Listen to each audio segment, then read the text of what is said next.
Alright, what is up sa inyo guys? This is Mga Page again at nandito naman tayo ngayon para sa panibagong gameplay at sa video natin ito is lalaroin natin to guys ang Jujutsu Kaisen Zero Realm, okay? Which is ito nga ay sponsored ng X7, okay? Na-sponsor na tayo ng X7 ngayon para laruin itong game na nanggaling mismo sa loob ng kanilang application, which is yung X7 guys. Sa mga hindi nakakalam, napakarami pong mga anime games ang pwede nyong laruin doon. Napakaraming anime games, promise. Kapag nag-browse kayo doon, ang dami. May mga Demon Slayer, Jujutsu Kaisen, One Piece. Yung One Piece, lagi kong nilalaro yun. Malupit yun kasi open world adventure yun. But this time guys, itong lalaroin natin na Jujutsu Kaisen is third base siya. So medyo boring yung mga gantong klase ng laro. Pero sa umpisa lang yan. Pero kung fan ka ng mga laro or ng mga gantong klase ng anime, fan ka ng Jujutsu Kaisen, kahit na turn base yan, is malalaro mo yan. Gaya ako, naglaro ako dati ng turn-based na Demon Slayer and then guys, nagustuhan ko siya. Nakabili pa ako ng mga VIP doon. Na-unlock ko yung mga malulupit na Hashira. But this time guys, di ako nanonood ng Jujutsu Kaisen pero susupport pa rin natin to dahil nga sponsored to ng X7 and kung fan kayo ng Jujutsu Kaisen is ito. Subukan nyo itong Jujutsu Kaisen Zero Realm na matadownload nyo sa description ng video na to. But anyway, let's go sa main story natin. Nasa tutorial stage pa lang tayo ngayon dito. Let's go. Okay. Ano to guys, may mga formation siya. So di naman na bago sa inyo yung magantong klase ng laro, yung turn-based. Makita nyo dati sa Facebook. Yung magantong klase ng laro, may mga Facebook type na ganito. Okay, mga turn-based. Parang Dragon City, ganon. Alright. Roll. Okay. Sino ba to? Si Megumi Fushiguro. Ayan, pwede nyo level up. Okay, main story. And let's challenge this. Skip. Alright. Ito mga kalaban natin guys. Hindi ko siya maintindihan. Kasi hindi ako nanonood Jujutsu Kaisen. Sayang. Pero kung nanonood ako, maintindihan natin to. Pero yun guys, tulad nga na sinabi ko, kung gusto nyo pa mag-browse ng mga ibang malulupit na game, promise, naparami pang mga games na pwede nyo i-explore sa X7 application.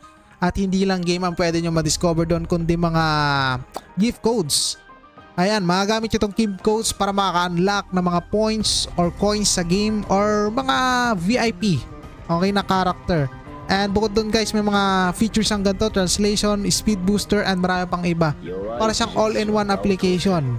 Okay, supported niya yung mga game na nasa loob ng application na X7. Kunwari, nag-download ka ng ito, Jujutsu Kaisen, or kahit anong game sa X7, supported niya yung game booster, translation, pwede nyo i-translate into Filipino. Yes, pwede. Pwede yan. Translation patch. Okay guys, try natin Filipino. Ayan, pakita ko sa inyo. Restart lang natin. X7 game. Okay. Tignan nyo ha, Filipino. This is Filipino language. Ayan, nagsusuri para sa mga update.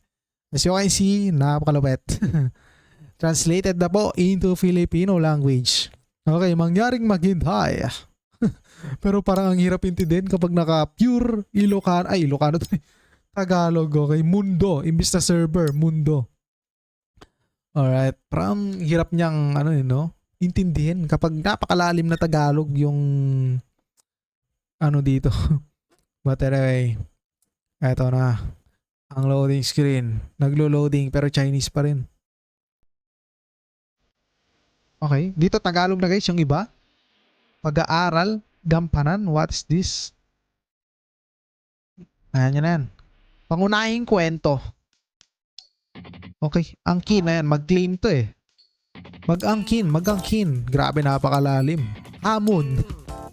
Puta, ang hirap intindihin. Warning. Ayun, English siya. Bata na guys, ito. Alright. Ano bang klaseng kalaban naman yan? Walang silbing kalaban. So nasa tutorial stage pa lang kasi tayo dito. Pindot lang na pindot. Ganito talaga pag mga panibagong game, lalo na kapag mga turn-based. Napaka-annoying ng mga tutorial neto, hindi natatapos. Pero ito kalaban natin guys, di ko alam pero lagi ko nakikita ng character na to. Boom! What the heck? Kabam! Oh, lakas. Gagin na. Uy, si Gojo ata ito eh. Wala na siyang mata. Ay, wala siyang banda na sa mata. But anyway, panalo. Yun yung ultimate niya guys. Ano ito? Yuji Itadori. May mga rankings pa yung character dito. SR Okay, ganito. Anong rank ba to? 弱い呪術師は Hindi, 5 star. Hindi siya mga SR rank. Kadalasan man kasi mga nilalaro ang mga ganitong klase ng turn base is mga SR rank sila ngayon, stars. Alright, let's go. Hamon. Okay. Formation, recommended formation. Ano to? Dito guys, makita nyo yung... Nako, bagal ng ating signal po. Nagko-connecta sa network. Dito makita nyo yung story guys, pero hindi ba talaga talagang ano, ibang sumpa, mga sumpa, wala akong alam sa anumang paggagawa ng ating-ating. Nako, bakit? Sa pagkatong ito, tutulong din si Kagisaki sa inyo. Kaya naman ayusin natin ito ng mabilis, hindi mo ako mahawakan. Alright. Grabe ang creepy ng mga kalaban pala dito. Oh? Anong kalaban yan? Boom! Naglabas siya ng tubig na may elepante. And ayan. Tapos mag-level up. Dapat level up yun eh. Nag-level up, hindi mag-level up. Mali siya dun. Alright. Naka-ano siya, naka-future tense. Dapat naka-ano siya eh. Present tense. But anyway guys, ito na nga mabilis na laban. Libre. Grabe ang ginipintindihan Tagalog guys. Ito, isa sa mga features ng game na X7. Halos lahat ng mga anime games doon pwede nyong i-translate into Tagalog kung hindi man kayo ganoon kasanay sa English. Okay, pwede nyong i-Tagalog po yan para mas maintindihan nyo yung story. Kasi yung mga game may mga story talaga yan. Pero yung bosses, hindi yun nababago. Dungeon. Okay. Mga yaman.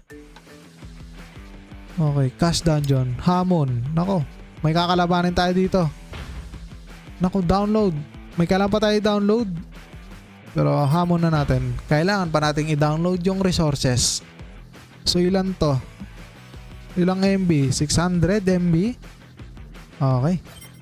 Hindi natin siya ma-play guys. Kasi kailangan pa natin mag-download ng additional file. Pero meron naman ditong main story. Sa graphics settings. Pero bago natin try yung graphic settings guys, subukan natin dito yung gift code na tinatawag, which is click nyo lang yung lumulutang sa left side, sa upper left side, and then meron ditong welfare. Nandito guys, pwede nyo i-copy ang mga code na yan, gaya na ito, and i-paste here, and okay, and palitan, and boom! Kita nyo guys, mga nakuha natin pag-recruit. Uy, pwede na tayo mag-recruit. Nakakuha tayo ng free 5 recruitment characters dito. Okay, let's go, let's try this. Member gift code. Uy, VIP 11 po ito. Let's try. Anong meron dito? What is this? Gamitin ang item. Ginagamit upang buksan ng mga advanced blind box upang makakuha ng mga mahalagang item. Okay, ang dami pa natin pwedeng i-claim dito guys. Ayun o. Kaso, tatamad ako. Okay. Paano ba mag-open dito ng characters? Ato, recruit. Okay, let's try to recruit. Okay, recruitment animation. Ayun, meron dito kulay violet. Mataas yung rank niyan. Ay, buti. Isa siyang demon. Okay. Patinay-play na natin to guys. Hamunin ang nasa antas. Pwede natin i-select yung mga bagong karakter natin. Bawal. Okay, let's go. Boom. Naka times 2 po ito.